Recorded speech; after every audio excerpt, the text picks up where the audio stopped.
L'agence ITER France est une structure qui a été créée spécifiquement au sein du CEA, Commissariat à l'énergie atomique, afin de porter la contribution de la France au projet ITER.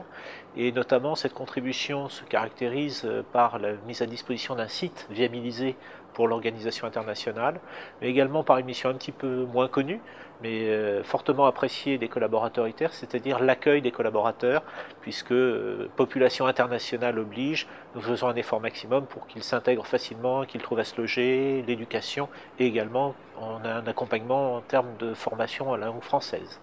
Voilà. Donc c'est une mission qui est assez large, avec des aspects à la fois techniques, mise à disposition d'un site, des aspects financiers puisque nous portons la contribution qui est reversée ensuite à l'Europe, contribution de la France à Fusion for Energy, et également des aspects, je dirais, plus personnels et humains, qui est l'accueil des collaborateurs.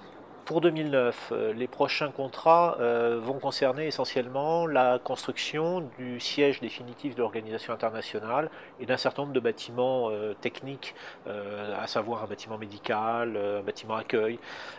Donc l'ensemble des marchés est actuellement en cours de préparation, c'est-à-dire que nous avons d'ores et déjà lancé un premier lot d'avis à candidature qui concerne essentiellement le gros œuvre. Sur ce premier appel à candidature, nous avons actuellement 3 appels d'offres qui sont en cours. Je n'en dirai pas plus puisque sur les appels d'offres, évidemment, c'est confidentiel.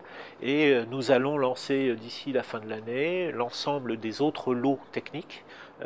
Donc des appels d'offres qui vont concerner essentiellement la partie couverture, toit terrasse, tout ce qui concerne l'énergie, le chauffage, l'énergie électrique, et puis tout ce qui fait l'intérieur d'un bâtiment, les cloisons, la peinture. Donc tout ça, tous ces marchés vont être, je dirais, lancés dans les mois qui viennent, avec un objectif de notification des contrats d'ici la fin de l'année et un début des travaux à l'automne.